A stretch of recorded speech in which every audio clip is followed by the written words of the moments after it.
Σωματείου Εργαζομένων. Νομίζω ότι όλοι εμείς οι υπόλοιποι δεν έχουμε και πάρα πολλά να προσθέσουμε. Επειδή όμως έρχεται και επανέρχεται από τον κύριο Γενικό, επιτρέψτε μου πριν αρχίσω την ομιλία μου το θέμα για τα γάντια και για τους κανόνες υγιεινής και ασφάλειας. Ερωτώ τον κύριο Γενικό. Έχουμε, κύριε Γενικέ, ή δεν έχουμε εδώ και μερικές εβδομάδες καταθέσει μια ερώτηση στην οποία σας ζητάμε να μας δώσετε αντίγραφο του βιβλίου των παρατηρήσεων του τεχνικού ασφάλειας. Εάν είστε έτσι καθαροί όπως τα λέτε, ποιος είναι ο λόγος που δεν προβαίνετε στο να βγάλετε μερικές φωτοτυπίες, να μας πάρετε ένα τηλέφωνο ή υπηρεσιακά και να μας πείτε ορίστε. Αυτές είναι οι παρατηρήσεις του τεχνικού ασφάλειας. Άκρα σιωπή. Έχετε να κρύψετε τίποτα?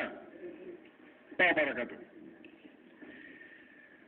Το ότι η διαχείριση των απορριμμάτων, κυρίες και κύριοι συνάδελφοι, είναι θέμα πρώτης προτεραιότητας για λόγους δημοσίου συμφέροντος, για λόγους δημόσιας υγείας, αλλά και για περιβαλλοντικούς λόγους, νομίζω ότι σε αυτό δεν θα διαφωνούσε κανείς.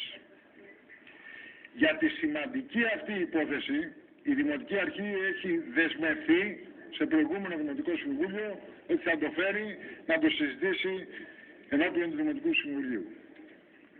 Πρόσφατα, στο συνέδριο της ΚΕΔΕ, ο πρόεδρος της ΚΕΔΕ, ο κ. Πατούλης, διακήρυξε ότι η παράταξή του διαθέτει δικό της σχέδιο σε ό,τι αφορά τα απορρίμματα και γι' αυτό το λόγο δεν προτίθεται να γίνει σκουπιδοτενεκές. Αυτή ήταν η έκφραση ακριβώς, σκουπιδοτενεκές, απόψεων άλλων παρατάξεων για το θέμα αυτό. Σήμερα, κυρίες και κύριοι συνάδελφοι, μας δίνει μια πρόγευση για το ποιο ακριβώς είναι αυτό το σχέδιο. Όταν εισάγει στο Δημοτικό Συμβούλιο 4 θέματα, τα οποία στο σύνολό τους εκχωρούν σημαντικούς τομείς των υπηρεσιών του Δήμου σε ιδιωτικές επιχειρήσεις.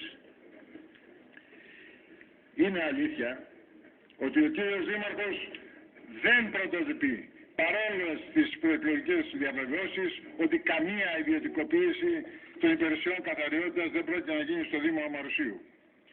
Πολλοί δήμαρχοι, εκ των οποίων αρκετοί από αυτούς είναι συνεργάτες, σημερινοί συνεργάτες σήμερα στην Εκτελεστική Επιτροπή της ΚΕΔΕ, προχώρησαν σε διαγωνισμούς παρόμοιους. Αυτό θα πρέπει να γνωρίζετε. Ήδη από το 2011, από το 2012, από το 2013, που όμως ορισμένοι από αυτούς δεν τελεσφόρησαν ακριβώς χάρη στην αντίδραση των εργαζόμενων, τους οποίους και σήμερα έχουμε εδώ μαζί μας. Σήμερα ο κύριος Δήμαρχος, ως πρόεδρος της ΚΕΔΕ πλέον, σηκώνει ξανά τη σημαία της ιδιωτικοποίησης του αδεκαθαρισμού και σε λίγο καιρό να είστε σίγουροι και τη σημαία της αποκομιδής και της διαχείρισης των απορριμμάτων. Επιστρατεύει επιχειρήματα καθαρά διαχειριστικού χαρακτήρα, τα ακούσαμε προηγουμένως από τον κύριο Γενικό. Δεν θα ήθελα να μπω σε αυτές τις λεπτομέρειες, διότι οι συνάδελφοι και οι συναδέλφοι της παράταξης, όταν θα πάρουν τον λόγο, θα αποδομήσουν ακριβώς αυτά τα επιχειρήματα και θα σας αποδείξουν ότι ο Δήμος διαθέτει όλα εκείνα τα διοικητικά εργαλεία προκειμένου να μην προχωρήσει σε αυτή την επονίδηση, κατά την άποψή μας, απόφαση, την οποία παίρνει σήμερα για ιδιωτικοποίηση του αδεκαθαρισμού και άλλων υπηρεσιών του Δήμου. Ποιο όμως είναι, κυρίες και κύριοι συνάδελφοι, το ζητούμενο στην περίπτωση της ιδιωτικοποίησης της καθαριότητας, που θα πρέπει όλοι να παραδεχθούμε ότι αποτελεί και το σκληρό πυρήνα της τοπικής αυτοδιοίκησης μαζί με τις κοινωνικές υπηρεσίες.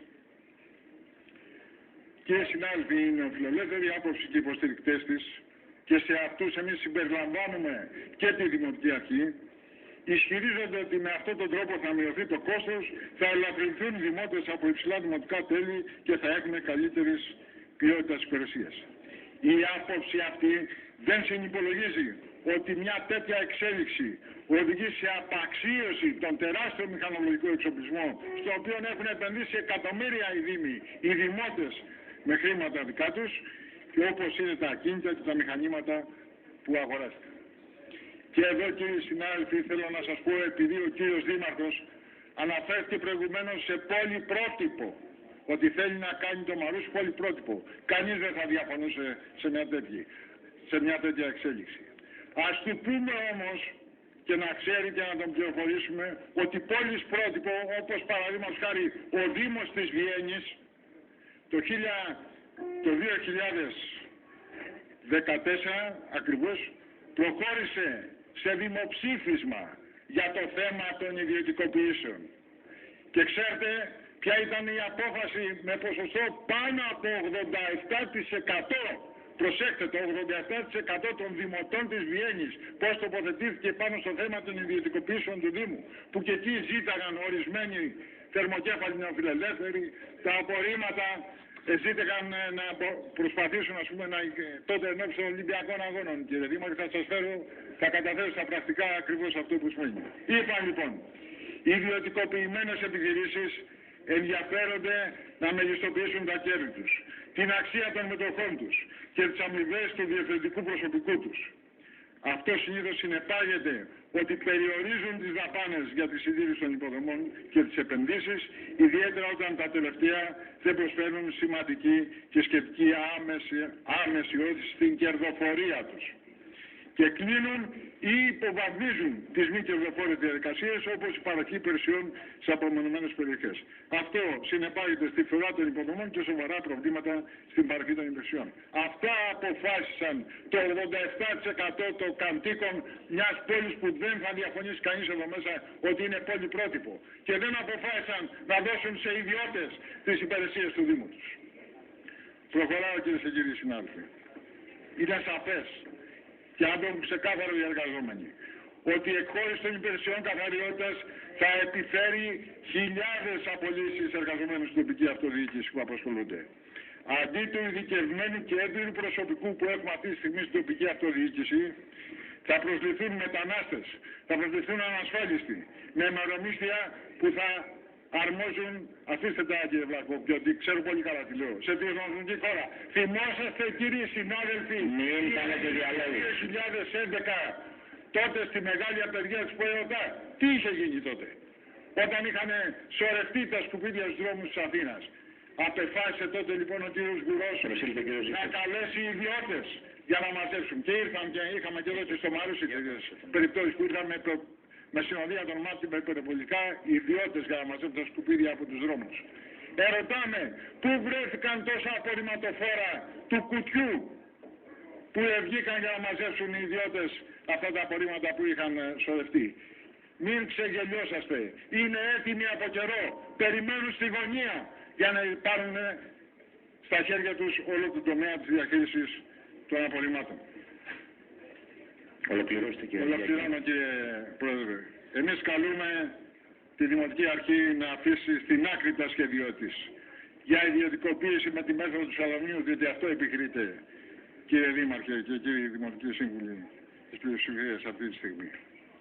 Τον ζητάμε ιδιαίτερα από τον κύριο Δήμαρχο ως πρόεδρο της ΚΕΔΕ να παλέψει για να ανατραπούν, όπως λέει και το όνομα της παραταξής τους, στην πράξη όλες οι μνημονιακές δεσμεύσεις οι οποίες έχουν φέρει ακριβώς στην κατάσταση που έχουν φέρει σήμερα την τοπική αυτοδιοίκηση με τις περικοπές των πόρων και τις απαγορεύσεις των προσλήψεων.